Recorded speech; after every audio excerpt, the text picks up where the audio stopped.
I'm curious to ask about how you sort of your early career working as an outdoor activity instructor. How did that shape you as a leader, and what influence did that have on you? It's fundamentally shaped me, and you'll know this better than me, but there's a reason why the military use the outdoors to shape their leaders, because I think there's so much you can learn from it. It's directly tangible. A day out in the mountains, it will give you so many, if you're that way inclined, will give you so many analogies about life and work and, your career and your leadership style. It's not true, really. I mean, it's incredible. And I don't do so much of it now, as you might be able to tell, but, it's being out in the wilderness. It teaches you lots of things. So humility, firstly, the fact that actually you're insignificant. No matter what you do, you're not dispensable, you're not significant. And there are only so many things that you can control. And most of the things you can't control.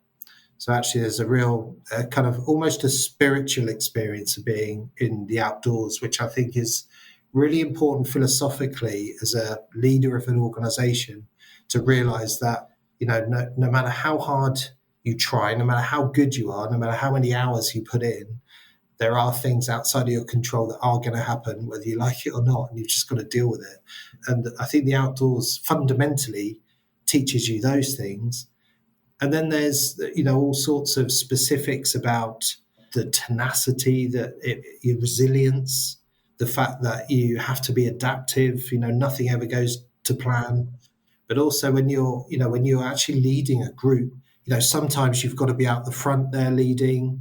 Sometimes you drop back a bit. If you've got a group of highly skilled climbers, then, you don't need to be hovering over their shoulder and retying their knots for them. But, if you've got a group that are brand new to climbing, that's exactly what you need to do, and you need to be leading for them. And I think in business or in organizations, it's exactly the same thing. If things are going really well and you've got a really high performing team around you, I'm not saying you sit back, but, it's a very different approach to if you've got new people that are underperforming, or there's things going on in the environment that, are causing you a challenge. And that's where you need to be kind of front and center. And the outdoors teaches you that like nothing else can, including experiences in leadership roles. I think everybody should have to do a mountain leader course.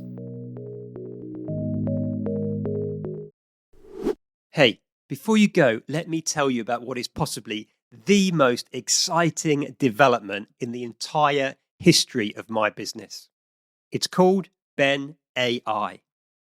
It's my AI clone that gives you instant, on-demand, and personalized coaching whenever and wherever you need it.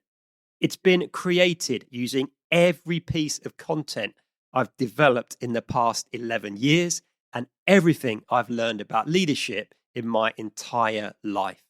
Because you're a listener to this podcast, I want you to be one of the first to get hold of it, and I want to give you some exclusive discounts.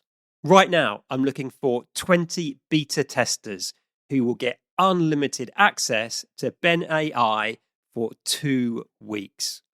If you want to be one of those beta testers, or if you just want to know more and receive details about when we launch and those exclusive discounts, please just click on the link in the show notes wherever you happen to be listening to this episode.